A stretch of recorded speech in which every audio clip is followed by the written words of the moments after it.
सीताराम दोस्तों वीडियो को शुरू करने से पहले हम आपसे कहना चाहेंगे कि अगर आपके पास नाम जप को लेकर कोई भी अनुभव है तो आप हमें इंस्टाग्राम पर सेंड कर सकते हैं, जिसका लिंक हमने डिस्क्रिप्शन में दे दिया है।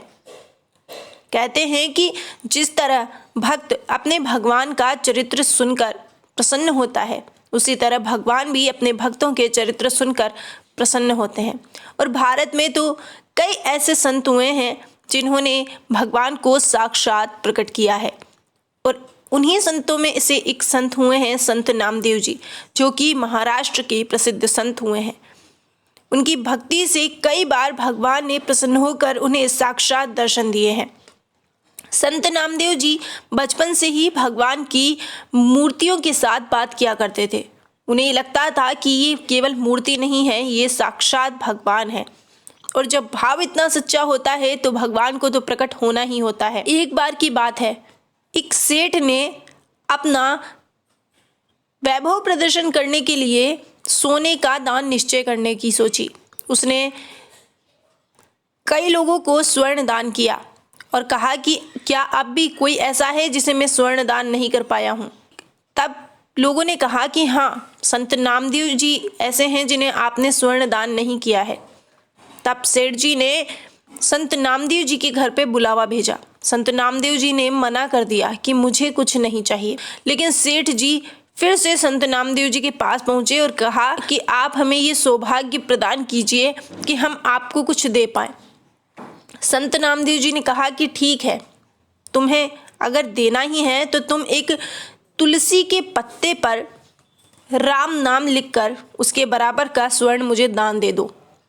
सेठ जी ने अहंकारवश होकर कहा कि बस इतना सा स्वर्ण, इसमें तो मेरी तुच्छता दिखेगी कि मैंने केवल इतना सा स्वर्ण दान किया, आप कुछ और बड़ा मांगिए। संत नामदेव जी ने कहा कि मुझे कुछ नहीं चाहिए, बस इतना सा कर दो कि एक तुलसी के पत्ते पर राम नाम लिखकर उसके बराबर स्वर्ण दान कर दो। अब सेठ जी ने कहा ठीक है। सेठ जी ने एक तुलसी के पत्ते पर राम नाम लिखा और तराजू के एक पलड़े में तुलसी के पत्ते को रखा और दूसरे पलड़े में कुछ स्वर्ण रखा, लेकिन उस तुलसी के पत्ते के बराबर वो स्वर्ण हो नहीं पाया। अब सेठ जी ने एक बड़ा तराजू मंगाया और उसमें बहुत सा स्वर्ण रखा और एक तरफ तुलसी के पत्ते पर राम नाम, लेकिन फिर भी वो स्वर्ण तुलसी के पत्ते के बराबर हो नहीं पाया। ये देखकर सभी आश्चर्यचकित हो गए और सेठ जी को तो काफ़ी चिंता हुई कि ऐसा हो कैसे सकता है। अब सेठ जी के जितने भी मिलने जुलने वाले थे सभी अपने घर से उनके पास जितना भी स्वर्ण था स्वर्ण लेकर आए, लेकिन फिर भी वो स्वर्ण उस तुलसी के पत्ते के बराबर नहीं हो पाया। अब संत नामदेव जी ने कहा कि अब ऐसा कीजिए कि आप सब अपने जितने भी पुण्य हैं उन सबको समर्पित कीजिए, हाथ में जल लीजिए और समर्पित कर दीजिए। आप सभी ने अपने पुण्य समर्पित किए, लेकिन उनके पुण्य भी उस तुलसी के पत्ते के बराबर नहीं हो पाए। अब जब सेठ जी पूरी तरह से हार गए तो सेठ जी ने संत नामदेव जी की चरण पकड़ ली। तब संत नामदेव जी ने कहा कि अब तुम्हें शायद राम नाम की महिमा समझ में आई होगी। इस संसार में अगर कुछ सबसे ज़्यादा महत्वपूर्ण है तो वो है राम नाम।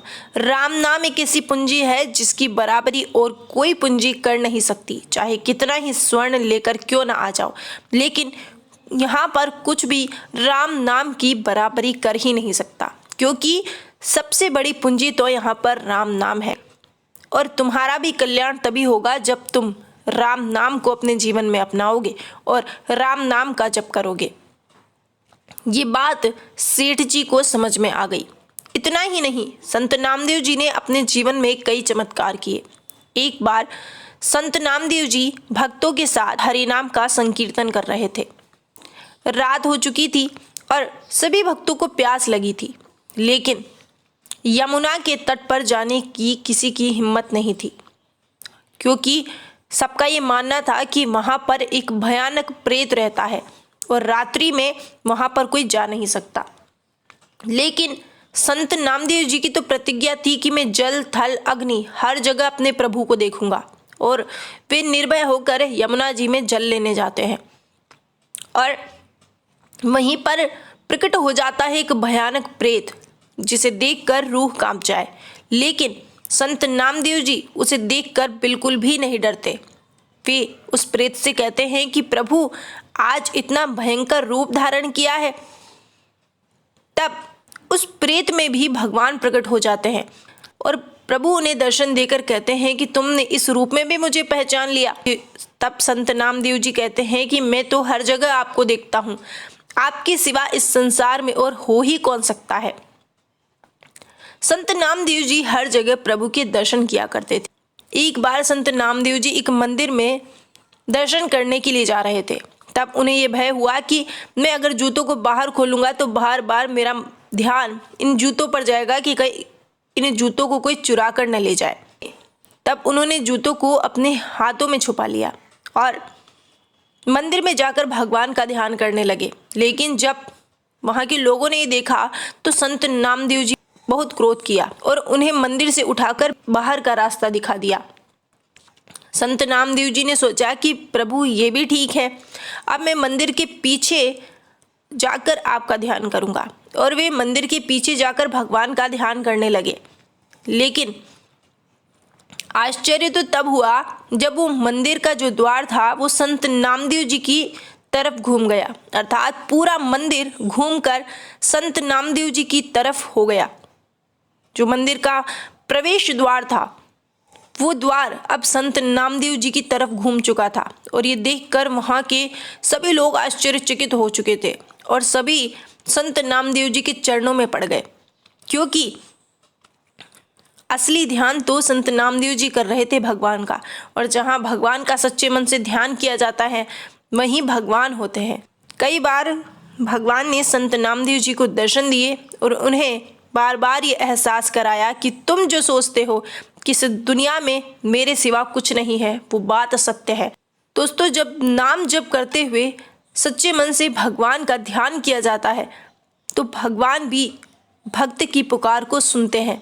हम इतने बड़े संतों की बराबरी तो नहीं कर सकते, लेकिन फिर भी कुछ क्षण भगवान का नाम जप करके भगवान को प्रसन्न करने की कोशिश जरूर कर सकते हैं। क्योंकि यदि भगवान हमसे प्रसन्न हो गए तो फिर हमें इस दुनिया में किसी से भी डरने की जरूरत नहीं होगी। संत महापुरुषों का भी यही कहना है कि इस कलयुग में अगर भवसागर से पार होना है तो नाम जप कीजिए, क्योंकि नाम जप ही मनुष्य जीवन की सबसे बड़ी पूंजी है, जो मनुष्य का भौतिक, पारलौकिक और आध्यात्मिक कल्याण करती है और मनुष्य के भौतिक कष्टों को भी दूर करता है। फिलहाल बस आज के लिए इतना ही। अगर आपको हमारी वीडियो पसंद आई हो तो प्लीज़ वीडियो को लाइक कीजिए, चैनल को सब्सक्राइब कीजिए और बेल आइकन पर क्लिक कर दीजिए ताकि हमारी आने वाली हर वीडियो का नोटिफिकेशन आपको मिलता रहे।